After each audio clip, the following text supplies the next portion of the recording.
સ્વાગત છે। અમદાવાદ જિલ્લાના સાણંદમાં વિરોચનનગર પ્રાથમિક શાળા ખાતે કન્યા કેળવણી અને શાળા પ્રવેશોત્સવ કાર્યક્રમ યોજાયો। રાજ્યભરમાં કન્યા કેળવણી અને શાળા પ્રવેશોત્સવની ઉજવણી થઈ રહી છે, ત્યારે અમદાવાદ જિલ્લાના સાણંદમાં વિરોચનનગર પ્રાથમિક શાળા ખાતે કન્યા કેળવણી અને શાળા પ્રવેશોત્સવ કાર્યક્રમ યોજાયો હતો।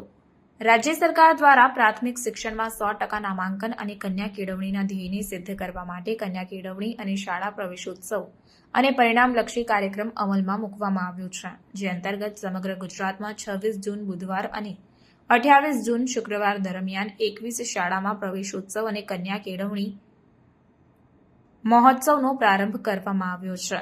ત્યારે સાણંદમાં વિરોચનનગરની પ્રાથમિક શાળાઓમાં તાલુકા વિકાસ અધિકારી નીરજ બારોટની અધ્યક્ષતા હેઠળ શાળા પ્રવેશોત્સવ અને કન્યા કેળવણી મહોત્સવ યોજાયો હતો અને બાળકોને બાળવાટિકામાં પ્રવેશ આપી પ્રોત્સાહિત કરવામાં આવ્યા હતા।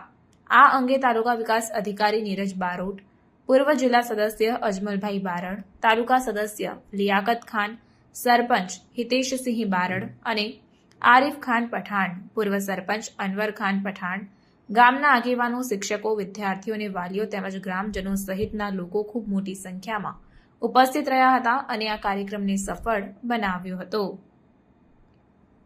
રિપોર્ટર ફઝલ ખાન પઠાણ સાથે cameraman Rabbani Malik, crime reporters TV news, Sanand.